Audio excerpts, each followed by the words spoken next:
आमे प्राय ये 4-5 पंचायत समस्ते जयचंडी पीठ में समय देलु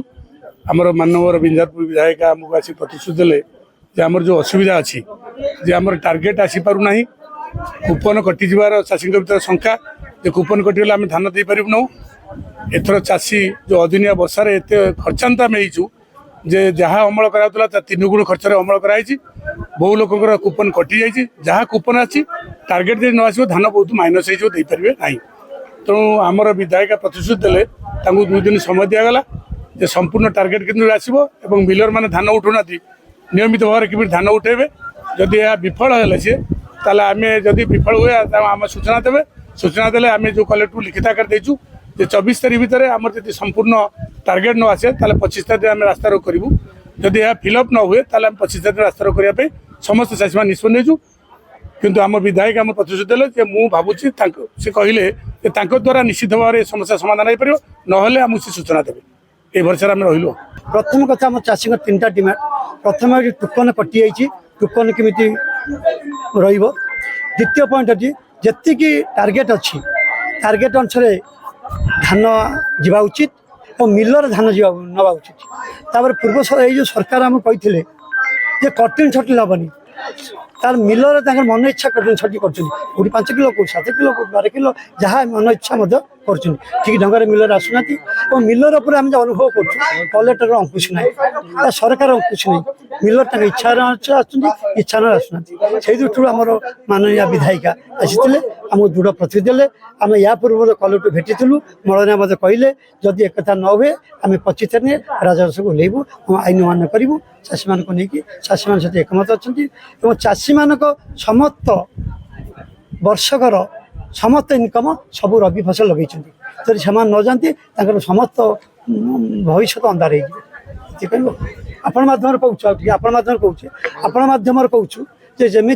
ये सब जीव आप दयाक कलेक्टर सीओ सरकारी प्रतिनिधि मानक अवगत करने दरकार चाषी मैंने जो भाव में रेजिस्ट्रेशन कर गत थर जी चाष करते सरकार जो डिक्लेयर कले आम 3100 धान दबू धान क्विंटाल चाषी माने आग्रह प्रकाश करी अधिक परिमाण में जमी चाष कले किंतु सरकार रेजिस्ट्रेशन बेले किछि काटी देले एवं जो परिमाण में धान नबा कथा टोकन दबा कथा दौना गाड़ी जो परिमाण में पठाया कथा पठाऊना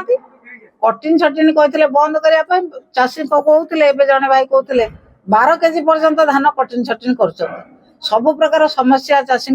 चाषी समस्या कहते मुझे जिलापाल पाक जाए आलोचना करी एवं जी समाधान आम चाषी जी टोकन पाई कि भाव धान उठा से व्यवस्था न करती जी धान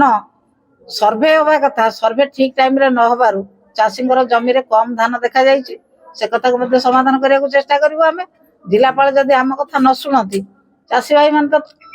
चेतावनी दे सारी आंदोलन रूप नब से आंदोलन करेंगे राजरास्ता को ओह्लैबे। देखो मैडम ये चाषी समस्या पूरण हो पारना डायरिया हईजा और कलेरा भली महामारी चलती गोपालपुर देखिए गणदुष्कर्म गणबलात्कार करा स्थिति जदि राज्य सरकार और निजे प्रधानमंत्री आसिक वर्ष 1 और उपलब्धि अनेक जो नाराबाजी कर रोड शो कर देखुं से केवल परिवर्तन कौन कर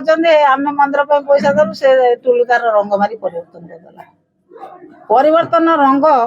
आम जो प्रोजेक्ट कर प्रोजेक्ट रे रंग मारी परिवर्तन करेंगे स्कीम रो ना परिवर्तन करेंगे मिछ प्रचार करेंगे आम तैयारी करथिबा रास्ता रे बोर्ड मारिबे यही प्रचार करचंती चाषी प्रकृत जो समस्या ग्राउंड रे को लोक बुझुछन के तो आसी बुझुना मते चाषी माने काली पार्टी करी कहले मु आज आसी एवं काली कलेक्टर सारे सीओ सारे कथा द्वारा धान पठे गाड़ी ये जो प्रचार कर वर्ष 1 अनुभूति 1 अनुभूति बहुत होगला अनुभूति होगला कौन ना जाजपुर जिले में केमी अधिका हईजा हम हईजार लोक मरवे कि भाव में पुराणा घर रे रंग मारिकी नुआ ना देवे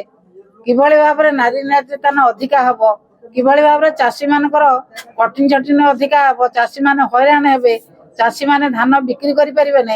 ये हूँ अनुभूति एवं भल कम किसी करना जेतिक भूल कथा कहीकि से माने भोट नहीं साधारण लोक जागले विशेषकर आमर यही अंचल हूँ रबी फसल अंचल